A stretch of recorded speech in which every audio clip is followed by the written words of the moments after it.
ఈరోజు నేను మీకు ఒక కథ గురించి చెప్పబోతున్నాను. ఎవరైతే ఈ వీడియో చివరి వరకు చూస్తారో నాకు నమ్మకముంది. వారు ఈ వీడియో చూసి ఎంతో కొంత నేర్చుకుంటారు అని. Hello friends, welcome to Tanuja unique things.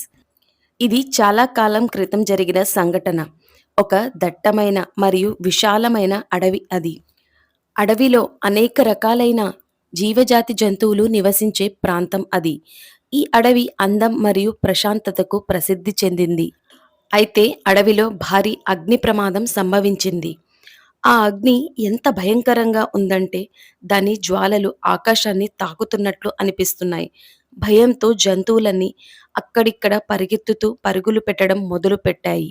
కొందరు తమ ప్రాణాలను కాపాడుకోవడానికి, మరికొందరు తమ కుటుంబాలను కాపాడుకోవడానికి. అయితే ఇదే గుంపులో ఒక పక్షి కూడా ఉంది. పక్షి ఇతర జంతువులలాగా తను పారిపోవడాన్ని నమ్మదు. పక్షి చూస్తుండగానే అడవి మొత్తం కూడా కాలి బూడిదగా మారుతూ ఉంది. పక్షి అనుకుంది, నేను కూడా పారిపోతే ఈ అడవి మొత్తం మరికొద్ది క్షణాల్లో నాశనమైపోతుంది అని. నేను ఏదో ఒకటి చెయ్యాలి.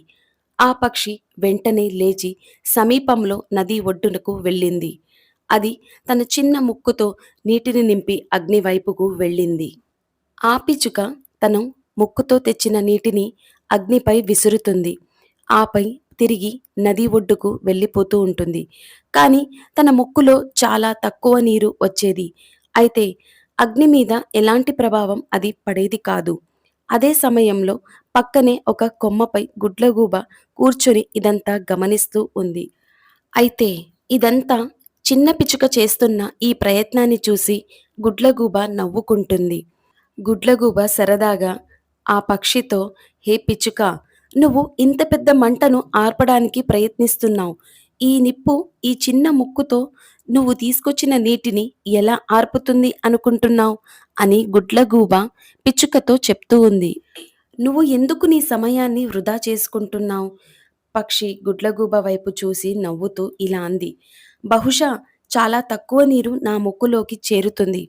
కానీ నేను నా కర్తవ్యాన్ని నిర్వర్తిస్తున్నాను కదా! అయుండొచ్చేమో. ఈ నిప్పు నేను తెచ్చిన నీళ్ల ద్వారా మంటను ఆర్పలేకపోవచ్చు. కానీ నేను నా వంతు కృషిని చేస్తున్నాను అని. కనీసం నేను ఏమీ చెయ్యలేదు అని అనుకోకూడదు. తరువాత నేను ఇలా బాధపడకూడదు. నేను ఏదైనా చేసి ఉంటే బహుశా ఈరోజు భిన్నంగా ఉండేదేమో. గుడ్లగూబ పక్షి మాటలు విని ఆశ్చర్యపోయింది. గుడ్లగూబకు అర్థమైంది. తను తన తప్పును గ్రహించింది. ఆ పక్షి కృషి మరియు ధైర్యానికి తను మనస్ఫూర్తిగా తలవంచింది. తన సమయస్ఫూర్తిని గమనించింది. ఇప్పుడు గుడ్లగూబ కూడా సహాయం చెయ్యాలని నిర్ణయించుకుంది. అయితే ఆ నిప్పును వ్యాప్తి చెందకుండా ఎలా ఆపాలి? మెల్లమెల్లగా అనేకమైన జంతువులు కూడా ఈ ప్రయత్నంలో భాగమైపోయాయి. అందరూ కూడా మంటను ఆర్పడానికి ప్రయత్నిస్తున్నారు. కొంత సమయం తర్వాత అడవి మంటలు నెమ్మదిగా తగ్గడం ప్రారంభించాయి. చివరికి మంట అంతా కూడా ఆరిపోయింది. ఆ పక్షి చిన్న ప్రయత్నం ఒక పెద్ద ప్రేరణగా మారింది. ఇందులో అందరినీ వెంట తీసుకెళ్లి ఆ భయంకరమైన మంటను ఆర్పడానికి ప్రయత్నించారు. ఈ కథ ద్వారా మనం నేర్చుకోవడం జరుగుతుంది. ఒక చిన్న ప్రయత్నం ఎంత పెద్ద సమస్యనైనా కలిసి ప్రయత్నిస్తే ఎంత వాటినైనా పరిష్కరించవచ్చు అని.